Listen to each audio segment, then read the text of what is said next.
ఇంటి యజమానిపైనే దాడికి పాల్పడి వ్యక్తిని పోలీసులు అదుపులోకి తీసుకున్నారు. నమ్మిన వ్యక్తిగా ఉంటూనే యజమానికి హాని తలపెట్టాలని భావించాడు ఆ వ్యక్తి. అనుకున్నదే తడావుగా పథకం రచించాడు. హైదరాబాద్ నగరంలోని జూబ్లీహిల్స్లో అర్ధరాత్రి జరిగిన ఈ ఘటన స్థానికంగా కలకలం రేపుతుంది.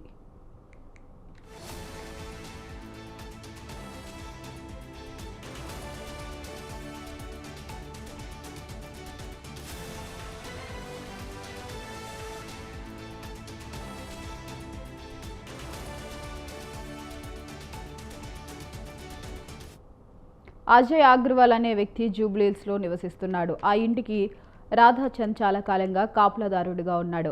అజయ్ అతనితో ఎంతగానో నమ్మాడు. కానీ యజమాని ఇంటినే దోపిడీ చేయాలని ప్రయత్నించాడు రాధాచంద్. ఇంట్లోని బంగారం నగదును దోసుకెళ్లాలని పక్కా ప్లాన్ వేశాడు. ఇందుకోసం మరో 5గురితో కలిసి పథకం వేశాడు. ఈ క్రమంలో అర్ధరాత్రి 5గురితో కలిసి రాధాచంద్ అజయ్ ఇంట్లోకి ప్రవేశించాడు.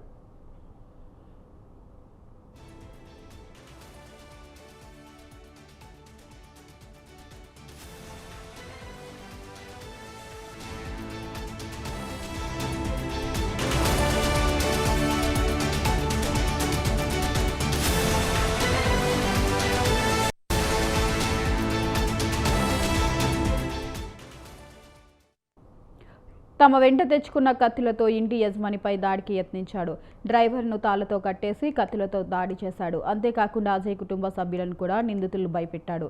ఇక అర్ధరాత్రి ఇంట్లో నానా హంగామా చేశారు. చివరకు కుటుంబ సభ్యులు ఇచ్చిన సమాచారంతో పోలీసులు స్పాట్కు చేరుకున్నారు. రాధాచంద్ సహా 5గురిని పోలీసులు అదుపులోకి తీసుకున్నారు. ఇంటి కాపలాదారే ప్రధాన నిందితుడిగా గుర్తించిన పోలీసులు కేసు నమోదు చేసి దర్యాప్తు చేపట్టారు.